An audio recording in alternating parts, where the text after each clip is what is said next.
Would you do anything for your partner? My wife and I had such an amazing life when we first met. We had a high school romance that blossomed into our early marriage. We'd spent decades together, and were so happy. That is, until she fell ill, and we received the news from her doctor. She needed a kidney, but there was a major complication in getting her a transplant. It's funny how the direction of your life can change so suddenly. A faint call from death. Sometimes that's all it takes to completely rearrange our subjective moral reality. You see, my wife has a rare blood type. This was never an issue before, as we were in perfectly good health. But now, when her life was on the line, she was scooted to the end of a waiting list. It was a death sentence, our physician telling us the needed urgency of the operation, but the waiting list painting a clear picture as to her likely future. My wife was in decent spirits, knowing that her fate is sealed. There's nothing we could do but wait for the inevitable end, making it as comfortable as possible. But I had other plans. When a person completes you, when who you love comes before everything else, someone you'd do anything to save, anything, you can't just let them die. She was bedridden most days, giving me plenty of time out of the house. I took a job at the hospital.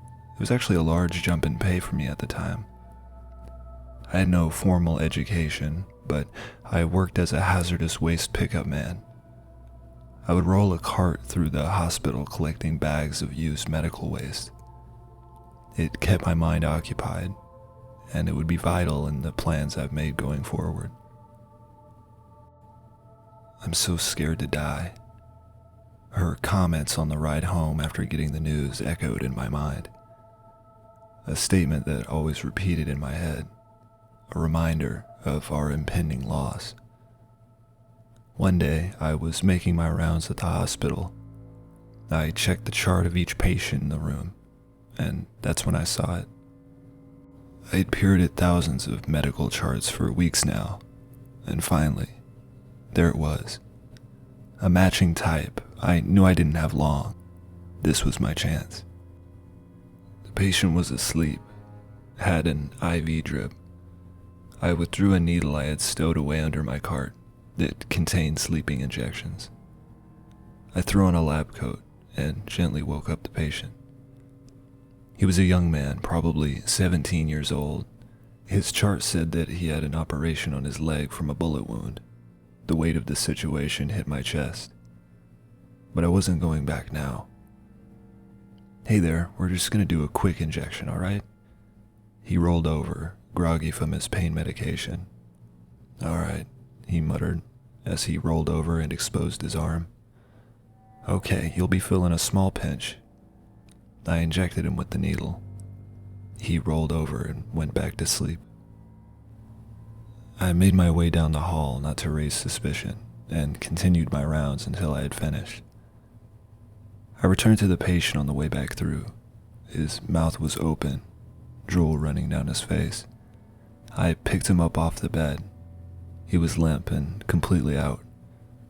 I opened my cart and pulled out some of the adjustable shelves, then placed him inside.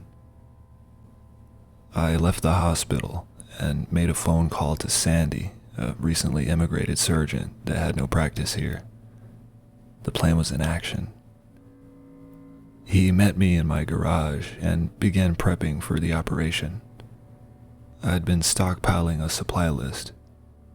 We were ready.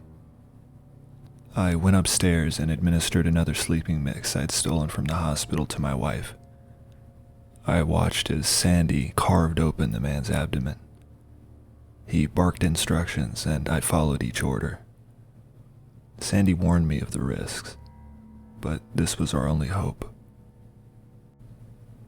My wife laid motionless on the table beside us as Sandy made the transfer. We were at it for hours and hours. The garage now a blood-filled mess. What have I become? I thought, just as the confirmation of success was spoken by Sandy. "What about the boy?" Sandy said, while cleaning off his hands in the makeshift sink we'd constructed. I couldn't let him die. It wasn't right, I thought.